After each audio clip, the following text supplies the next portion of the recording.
Hello, my name is Selena Guerra, and I am a little late getting my presentation uploaded, but as many of us, I'm sure we've got tons of things that we're trying to juggle at once. I am actually a graduate of World Harvest Bible College. I graduated in '98, and I was on the music track. And since then, I have been involved in various forms of ministry, from children's ministry to youth ministry. I was a director of drama department. I have moved from Columbus twice and came here. I've actually moved here 3 times, and this time God just won't let me leave. So I think I'm stuck here. I'm now purchased a home, and so I'm making some roots. Anyhow, the beginning of my ministry years, I thought that I was involved in youth ministry.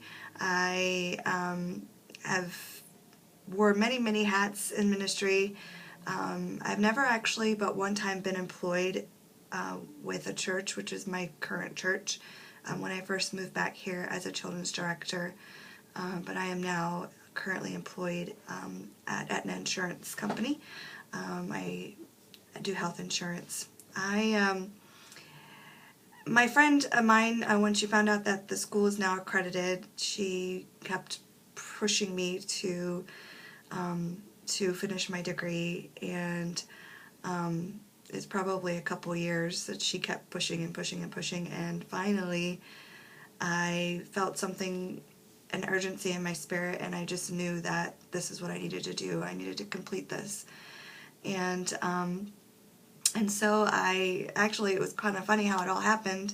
It was literally the last day to sign up for online classes. I spoke to Renee on the phone, and she got me set up right away. So here I am.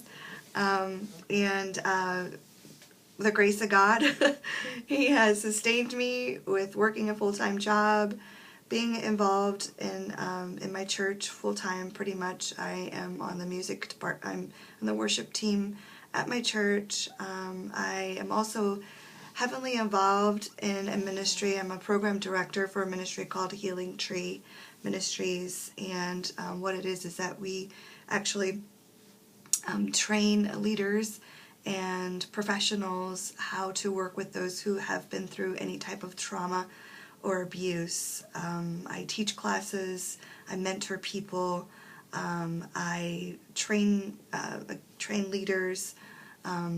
Currently we are in 3 locations in 3 different churches. We have training centers. So I established all of that training process for those churches, as well as teach and coordinate our teachers and things of that nature. So again, needless to say, I've been a little bit busy, which is another reason why I decided to come back to school, because the track field is worship, which I love and I have a passion for. My instrument is my voice.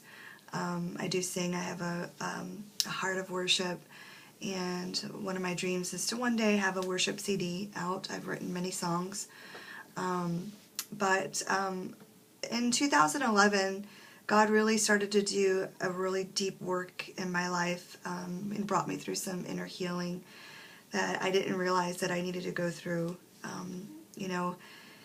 Growing up in church my whole life, in the charismatic arena, filled with the Holy Spirit when I was 6, you don't really sometimes go back to things that maybe could affect your relationship with others or with God and how you see God. And so I was going through some really difficult, strenuous relationships, and I came to a point of myself where I just began to cry out and say, God, I want to be completely whole.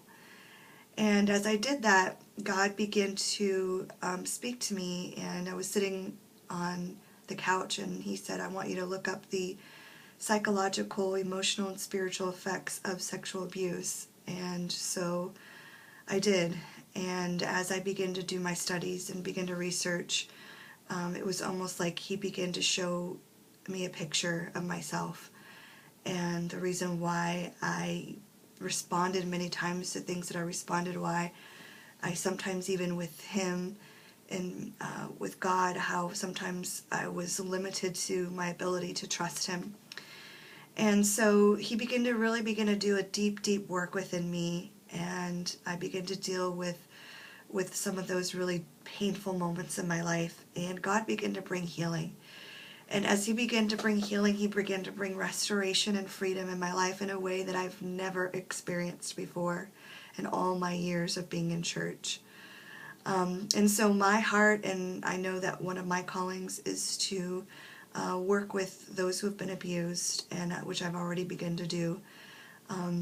My home that I currently have is dedicated to God and to ministry, and so I have women who come in and I help them with life skills. I help them get on their feet. I help them go through a process of healing for their lives, because most of them have been abused in one way or another. Either sexual abuse, physical abuse, emotional abuse, abandonment. And so as I began to cry out for that healing in my life, God began to send me women and people who needed healing, because how many know our healing is not just for us, but he heals us so that we can help see lives transformed and set free. And so that's the gist of right now what I do. Again, part of the reason why I'm finishing up my associates is because I want to continue my education and become a licensed counselor. I don't necessarily want to do it to have my own practice, but I want to do it so that I can continue to grow in the area of ministry that I'm involved in. Right now I'm partnering with several organizations who deal with sex trafficking. We deal with youth that have been sex trafficked. Places like Mary Haven, Grace Haven I partner with. I also speak at churches to share what God has done in my life, my testimony, as well as I have a really huge heart for women in general, to see women walk in a freedom that they've never known. So that is one of the things as well, that as God is continuing to show me my journey and what he wants me to do next, I continue to seek him and to seek his will and his purpose in my life. And I'm not sure exactly where he's going to take me, but I know that I'm on the right journey, and I'm excited about all he has for me, and I'm excited that I get to share this all with you, and I look forward to hearing more of your testimonies and what God has brought you through. And I know I'm excited. I'm definitely excited to get a degree. I will be the first in my generation to actually have a degree, which is another reason why I wanted to complete this, even though it's unrelated now to the field that I'm headed towards. But completion is so important, and so I wanted to give an example to those who feel like it's too late, and just let them know that it's never too late, and with God all things are possible.